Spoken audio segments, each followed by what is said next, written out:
ओम शांति 30 जून 2026। आज की अनमोल मधुर महावाक्य। आज बाबा ने कहा, मीठे बच्चे, इस समय तुम बाप के ऊपर बलिहार जाओ तो 21 जन्मों के लिए तुम सदा सुखी बन जाएंगे। आज का प्रश्न, ज्ञानी बच्चों को अपनी अवस्था ठीक रखने के लिए कौन सी आदत पक्की डालनी चाहिए? उत्तर, सवेरे सवेरे उठने की।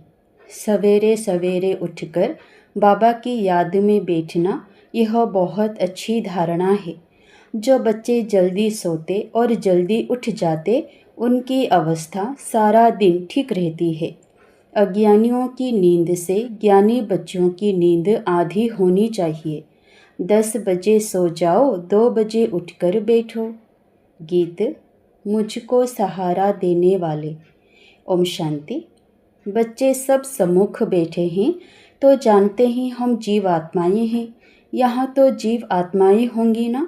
जब आत्मा को शरीर नहीं है तो नंगी है, उसको अशरीरी कहा जाता है। तुम तो शरीर के साथ बैठे हो। आत्मा व परमात्मा जब तक शरीर में ना आए तो बोल ना सके। तुम जीव आत्माएं जानती हो, अब बाप के सम्मुख बैठे हैं। हूबहू जैसे 5000 वर्ष पहले सम्मुख आए थे। बच्चे जरूर बाप से वर्षा ही लेंगे। जानते हैं हम अपने परमपिता परमात्मा बेहद के बाप के सम्मुख बैठे हैं। क्यों बैठे हैं? बाप से बेहद का वर्षा लेने। जैसे स्कूल में समझते हैं हम टीचर द्वारा इंजीनियरिंग बैरिस्टरी सीखते हैं, यह एम ऑब्जेक्ट रहती है।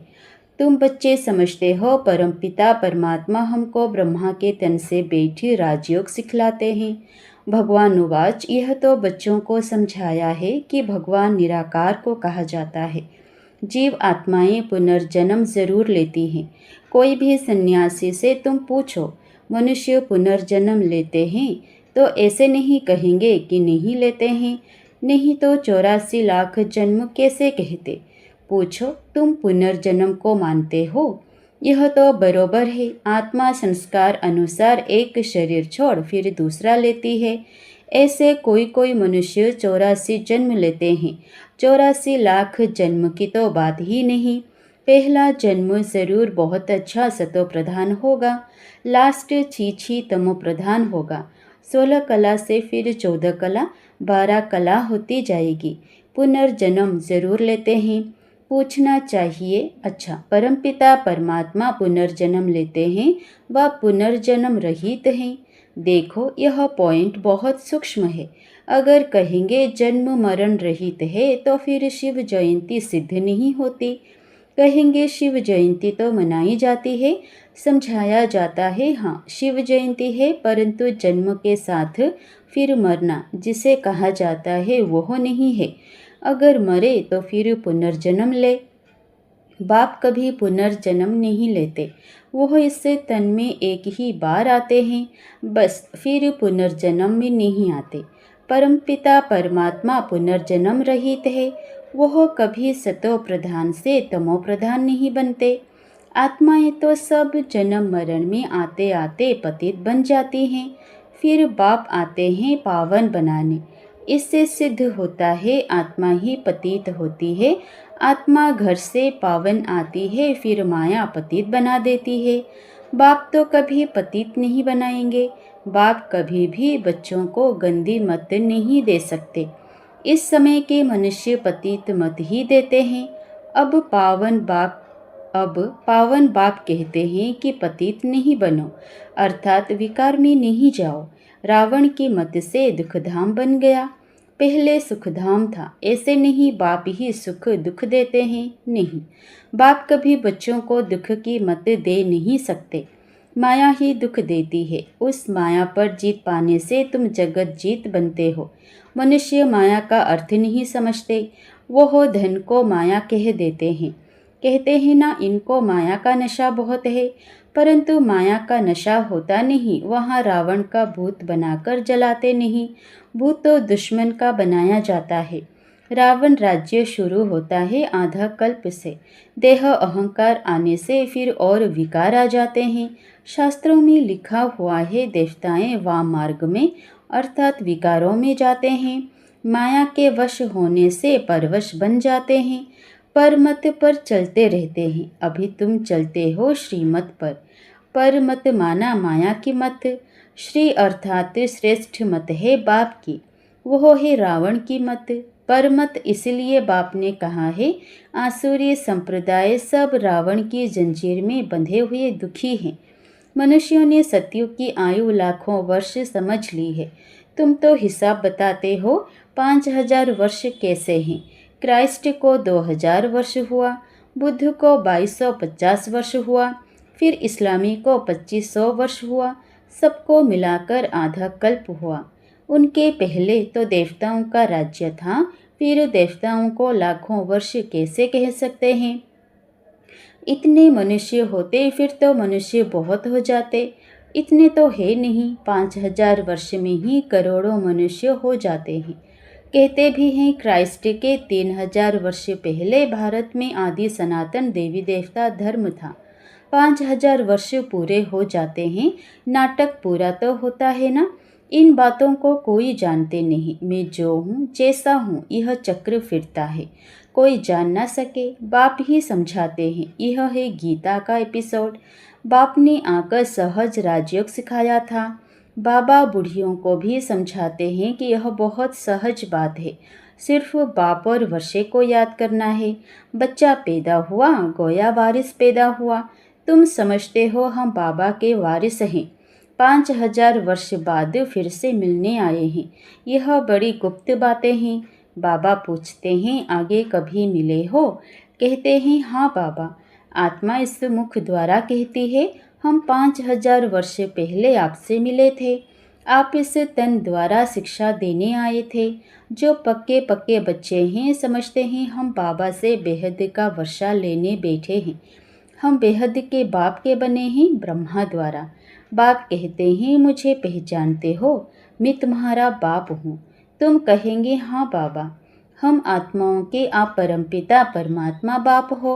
बाप भी कहते हैं तुमको हमने स्वर्ग में भेजा था, वर्षा दिया था, फिर माया ने छीन लिया, फिर अब मैं देता हूँ। माया वर्षा छीनती है, बाप दिलाते हैं। यह अनेक बार खेल हो चुका है, होता रहेगा, अंत नहीं है। बाप के बनते हैं फिर कोई सगे कोई लगे, कोई सोतेले कोई मातेले बनते हैं। कच्चे पक्के तो हैं ना, पक्कों को भी कभी माया एकदम जीत लेती है। बच्चे कहते हैं बाबा हम जब तक जिएंगे आपसे वर्षा लेते रहेंगे। विकर्मों का बोझा सिर पर बहुत है, तो जितना तुम याद में रहेंगे उस योग अग्नि से तुम पाप आत्मा से पुण्य आत्मा बनते जाएंगे। आग चीज को पवित्र करती है, तुम्हारी है योग अग्नि। यह बेहद का यज्ञ है। बेहद के सेठ ने बेहद का यज्ञ रचा है। इतने वर्ष कोई भी यज्ञ चलता नहीं है। 7-8 रोज व 1 मास के लिए यज्ञ रचते हैं। तुम्हारा यह यज्ञ तो कितने वर्षों से चल रहा है। बाप तो सुनाते रहते हैं, कहते हैं भूल मत जाना, सिर्फ मुझे याद करो तो तुम्हारे जन्म जन्मांतर के विकर्मों का बोझा कटता जाएगा। भगवान उवाच मुझे अपने बाप को याद करो, जरूर आया हुआ है तब तो कहते हैं ना। बाप कहते हैं अब तुमको वापस जाना है। तुम्हारी आत्मा इस समय बहुत पतित है। अब तुम जानते हो योग से हम पावन बनते जाएंगे। तुम्हारी तो प्रतिज्ञा है कि आप जब आएंगे तो और संग तोड़ तुम संग जोड़ेंगे।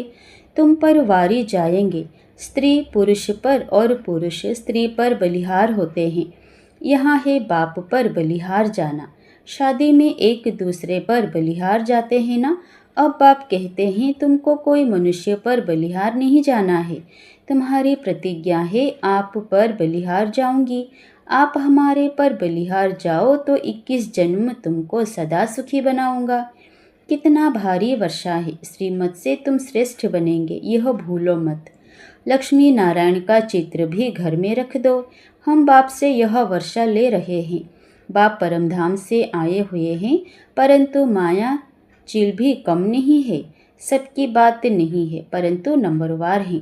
कोई तो एकदम भूल जाते हैं कि हम बाप से वर्षा लेते हैं, यहाँ बैठे हैं तो नशा चढ़ता है, यहाँ से बाहर निकला और भूला, फिर सुबह को रिफ्रेश होते हैं, फिर सारा दिन भूल जाते हैं। 4-5 वर्ष रहकर अच्छी सर्विस करने वाले भी आज देखो नहीं है। कुछ अवज्ञा की है तो माया ने जोर से थप्पड़ मारा और चले गए।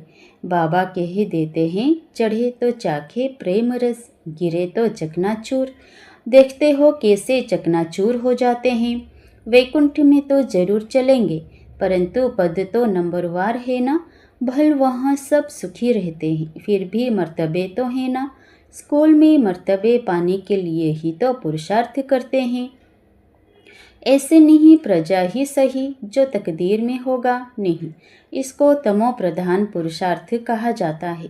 सतो प्रधान उनको कहेंगे जो बाप से पूरा वर्षा लेने की प्रतिज्ञा करते हैं। यह घुड़दौड़ है, सभी नंबर 1 तो नहीं जाएंगे। यह ह्यूमन रेस है। तुम चाहते हो हम जल्दी शिव बाबा के गले में पिरो जाएं, तो उनको याद करना पड़े। सारा मदार याद पर है। माया विघ्न ऐसा डालती है जो एकदम रेस से निकाल देती है। तुम्हारी ह्यूमन रेस है। आत्मा कहती है हम बहुत दुखी हुए हैं, शरीर लेते लेते बहुत तंग हुए हैं। कहते हैं अब जाएं बाबा के पास।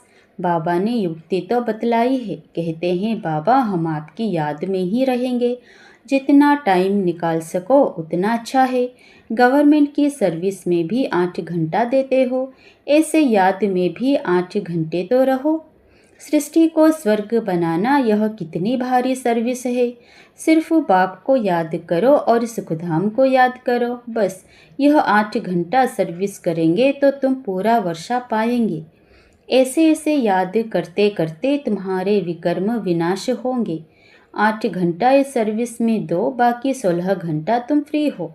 जितना हो सके तुम घड़ी घड़ी याद करो। याद तो कहाँ भी बैठकर कर सकते हो। सबसे अच्छा टाइम तुमको सवेरे मिलेगा। सिंधी में कहावत भी है, सवेरे सोना सवेरे उठना, वही मनुष्य बड़ा गुणवान है। यह गायन भी अभी का है। बाप कहते हैं रात को जल्दी सो जाओ और फिर सवेरे सवेरे उठो। अज्ञानी लोग 8 घंटा नींद करते हैं। तुम्हारी नींद आधी होनी चाहिए। 4-5 घंटा नींद बस। तुम कर्मयोगी हो ना। रात को 10 बजे सो जाओ, 2 बजे उठो। शिव बाबा को याद करने से तुम्हारी कमाई बहुत है। तुमको हेल्थ वेल्थ दोनों ही मिलेगी। अच्छा 2 बजे नहीं तो 3 बजे उठो, 4 बजे उठो। फर्स्ट क्लास समय वो है। शांति रहती है, सब अशरीरी बन जाते हैं। उस समय सन्नाटा बहुत होता है। अमृत वेले की याद अच्छा असर करती है। बाबा बहुत करके रात को जागते रहते हैं। सूक्ष्म सर्विस में थकावट नहीं होती। कमाई से तो खुशी होगी। तुम बच्चे सवेरे उठ अपनी अविनाशी कमाई करते रहो। अच्छा, मीठे मीठे सिकिलधे बच्चों प्रति माता पिता बाप दादा का याद प्यार और गुड मॉर्निंग।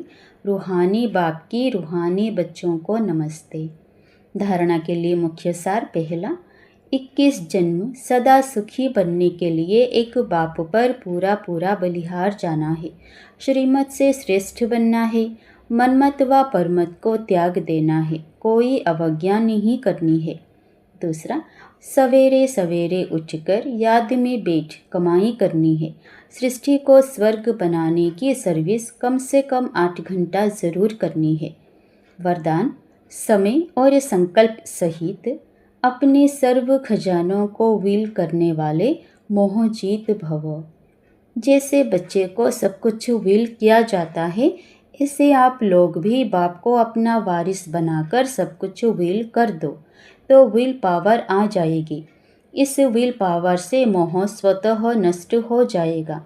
जैसे साकार बाप ने पूरा ही अपने को विल किया, वैसे आप लोगों की जो स्मृति है, समय और संकल्पों का खजाना है, उसे विल करो, अर्थात श्रीमत प्रमाण सेवाओं में लगाओ, तो मोह जीत बंधन मुक्त बन जाएंगे। स्लोगन, 1-2 का स्नेही बनने के लिए सरलता और सहनशीलता का गुण धारण करो। अव्यक्त इशारे, सदा हर्षित रहने के लिए अपनी नेचर को सरल बनाओ, सहनशील बनो। बाप दादा का वरदान है सदा खुश रहो, खुशी का खजाना बांटो, खुशी की लहर सर्व में फैलाओ। आपके चेहरे पर सदा खुशी की मुस्कुराहट चमकती रहे, ऐसे हर्षित मुख रहो। इसके लिए बोल में मधुरता, संतुष्टता, सरलता की नवीनता अवश्य हो। ब्राह्मण आत्माओं के बोल साधारण बोल ना हो, हर कर्म में ऐसी नवीनता हो जो हर एक उससे प्राप्ति का अनुभव करे। अच्छा, ओम शांति।